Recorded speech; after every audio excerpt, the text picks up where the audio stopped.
Hey gamers, if you like a little bit of set collection and hand management and super adorable pets, then you're going to want to check out Super Kawaii Pets from Arcane Wonders. Let's take a look at how this one plays. In this game, players will be trying to make sad animals happy by giving them the different care cards that they need. On your turn, you will take 2 cards from the market here, from either the pets and or the care cards, but not the location cards. So on my turn, I might take this pet here and this food card, and they would go into my hand.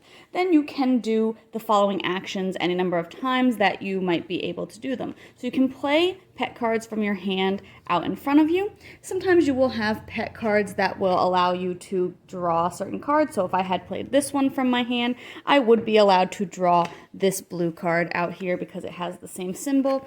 If I had done this card, this is just any blue card, so I might have been able to take this one, or if there was a blue pet available, I might have been able to take that as well.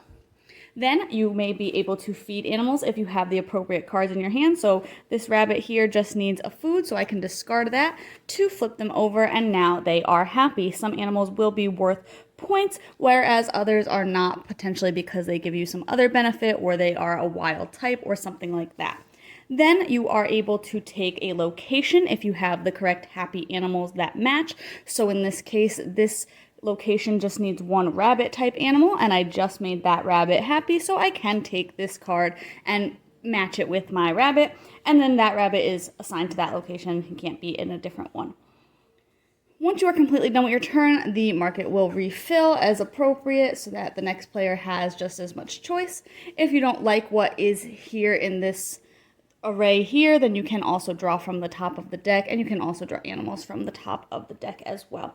You'll play until somebody has 10 horizontal cards, so that is happy animals and or locations, and then you'll just finish the round, and this first player card helps you determine when that will end. And then the player with the most points wins, and you will get points for all of your horizontal cards, and you will lose 1 point for any sad animals that you still have in front of you or in your hand. You can play with a few optional rules as well, where you have some more animals available, so you have a little bit more choice, and some bonus scoring, where at the end of the game, the player who has the most horizontal cards in a color receives 3 points, or 1 point if there is a tie. There is also a single player variant where you are just trying to get as many points as you can in 9 rounds, which is tracked by taking out 3 of each of the different kinds of care cards, and then you can compare your score to a little chart to see how well you've done. I thought this game was super adorable.